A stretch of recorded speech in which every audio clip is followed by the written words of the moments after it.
Hello hello.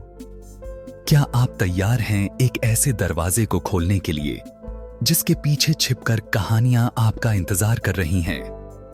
स्वागत है gate alive 9 के जादुई संसार में। यहां हर मोड़ पर एक नया राज है और हर कहानी में एक अनोखा जादू। तो अपनी आंखें बंद कीजिए, एक गहरी सांस लीजिए और चलिए गोता लगाते हैं आज की इस अद्भुत कहानी में। नीलगिरी वन में हड़ताल की खबर बिजली की तरह फैल गई।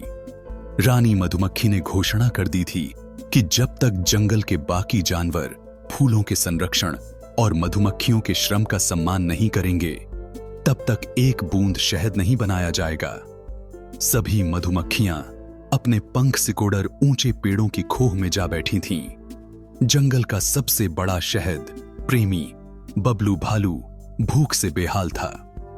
उसने जब अपना हाथ पुराने बरगद के छत्ते में डाला तो उसे शहद के बजाय केवल सूखी मोम मिली। तभी नीचे से एक नन्ही आवाज आई, बबलू भाई, हाथ पीछे हटा लो वरना आज समझौता नहीं होगा। वह चिंकी चींटी थी जो अपनी सेना के साथ वहां खड़ी थी। चिंकी ने बताया कि मधुमक्खियों की नाराजगी जायज है। जानवर फूलों को बेरहमी से कुचल देते हैं और शहद चुराते समय छत्तों को नुकसान पहुंचाते हैं। बबलू को अपनी गलती का एहसास हुआ। उसे समझ आया कि बिना शहद के न केवल उसकी भूख नहीं मिटेगी बल्कि पूरे जंगल का पारिस्थितिकी तंत्र बिगड़ जाएगा। बबलू भालू और चिंकी चींटी ने तय किया कि वे मधुमक्खियों को मनाकर ही दम लेंगे। लेकिन एक विशाल भालू और एक सूक्ष्म चींटी के बीच तालमेल बिठाना आसान नहीं था। बबलू ने कहा, मैं उन्हें ढेर सारी मछलियां लाकर दूंगा। चिंकी हंसी और बोली, बबलू भाई, मधुमक्खियों को मछली नहीं, सम्मान और सुरक्षा चाहिए। हमें उन्हें यह दिखाना होगा कि हम उनके काम की कद्र करते हैं। उन्होंने एक मिशन मधु शुरू किया। चिंकी चींटी ने अपनी लाखों बहनों को काम पर लगाया। उनका काम था पूरे जंगल में बिखरे हुए कचरे को साफ करना और उन फूलों की क्यारियों की घेराबंदी करना जो जानवरों के चलने से खराब हो रही थीं। वहीं बबलू भालू ने अपनी ताकत का इस्तेमाल किया। उसने नदी से पानी लाकर दूर दराज के उन फूलों के पौधों को सींचना शुरू किया जो धूप में कुम्हला रहे थे। यह एक अद्भुत नजारा था। एक भारी भरकम भालू अपने दोनों हाथों में बड़े पत्तों के द्रोण बनाकर फूलों को पानी दे रहा था। जब रानी मधुमक्खी ने देखा कि भालू और चींटियां पसीना बहा रहे हैं तो उसने उन्हें वार्ता के लिए बुलाया।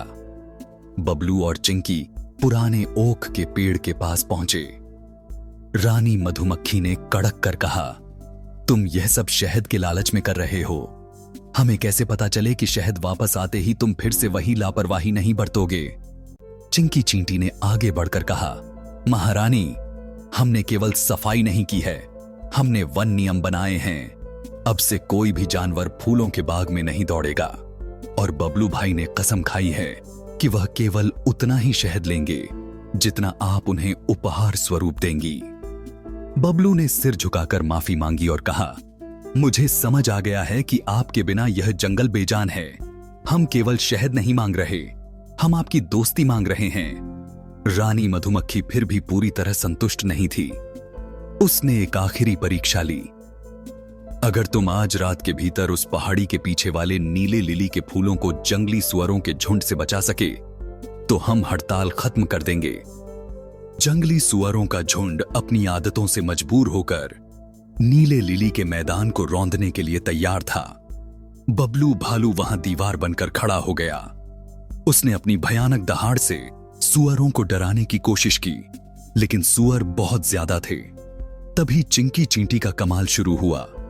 हजारों चींटियां गुपचुप तरीके से सुअरों के पैरों पर चढ़ गईं और एक साथ काटना शुरू किया। सुअर दर्द से बिलबिला उठे और वहां से भाग खड़े हुए।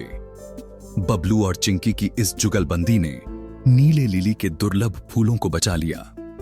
अगली सुबह नीलगिरी वन में फिर से भिनभिनाहट गूंज उठी। मधुमक्खियां काम पर लौट आई थीं। कुछ ही घंटों में छत्ते सुनहरे शहद से भर गए। रानी मधुमक्खी ने खुद बबलू को शहद का एक बड़ा हिस्सा भेंट किया और चिंकी को जंगल की रक्षक का खिताब दिया। उस दिन के बाद से जंगल में कभी शहद की कमी नहीं हुई। बबलू अब शहद छीनता नहीं था, बल्कि फूलों की सेवा करता था और बदले में उसे दुनिया का सबसे मीठा शहद मिलता था। कहानी खत्म, पर सोच जारी है। हमारे साथ जुड़ने के लिए शुक्रिया। सब्सक्राइब करें और बेल आइकन दबाना न भूलें। याद रखिए, यहां हर वीडियो एक नई शुरुआत है। हम हैं गेट अलाइव 9।